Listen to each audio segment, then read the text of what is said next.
L'enjeu ici est de pouvoir proposer un cadre d'analyse pour aider à conduire le changement dans la complexité. Pour cela, nous proposons de convoquer les concepts retenus précédemment en leur ajoutant les travaux des gestionnaires du secteur de l'agroalimentaire, comme Chabin, les travaux des sciences de gestion de l'entreprise, comme Thiétard ou Marchenet, et enfin les travaux actuels sur l'approche systémique du changement et sa mise en œuvre. Selon Berriot, avec son ouvrage intitulé « Manager par l'approche systémique, s'approprier de nouveaux savoir-faire pour agir dans la complexité », l'approche systémique du changement consiste à répondre à une demande en s'appuyant sur les composants fondamentaux du système afin d'élaborer et de mettre en œuvre une stratégie destinée à mobiliser le ou les acteurs concernés dans une direction précisée avec le demandeur. Elle nécessite la mise en place d'ajustements successifs pour réguler les résistances spontanées ou organiser des acteurs et pour s'adapter aux pressions et ou aux évolutions de son environnement. L'approche systémique du changement se distingue radicalement de la logique analytique qui nous a formés tout au long de notre éducation. Nous avons presque trop bien appris la logique analytique en cherchant à bien poser le problème à traiter, en nous focalisant dessus et en cherchant à identifier les causes, une par une, méthodiquement, rationnellement. À cause de qui, à cause de quoi, c'est la logique du médecin qui produit son diagnostic. Dans cette approche, l'objectif de l'organisation ou de l'objet étudié est masqué par le problème. Le but, c'est l'identification des causes. La formation de l'ingénieur est très marquée par cette logique. L'ingénieur, c'est celui qui sait poser les problèmes pour mieux trouver leurs solutions. Nous faisons l'hypothèse que cette approche est utile, nécessaire peut-être, mais pas suffisante pour conduire le changement dans la complexité. Nous proposons alors de recourir à l'approche systémique du changement, dont le but est la clarification de l'objectif masqué par le problème. On est centré sur l'identification de l'objectif à atteindre et avec quel levier d'action. Le problème n'est plus au cœur de la logique.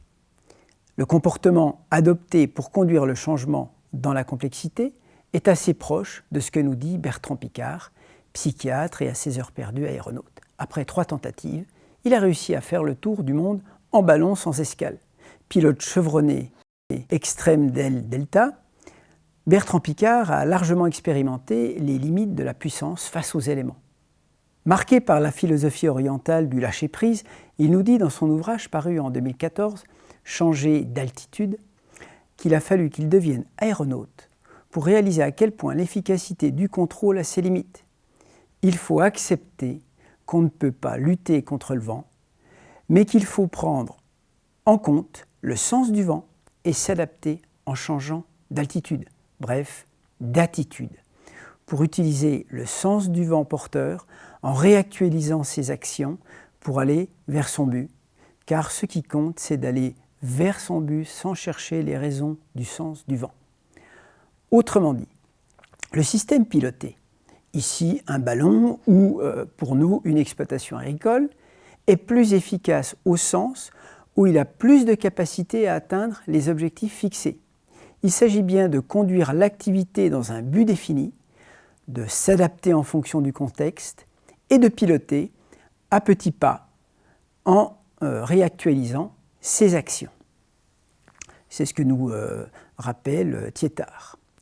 Cela signifie que sur un plan opérationnel, nous proposons de mettre en œuvre l'approche systémique du changement en nous appuyant sur le management stratégique.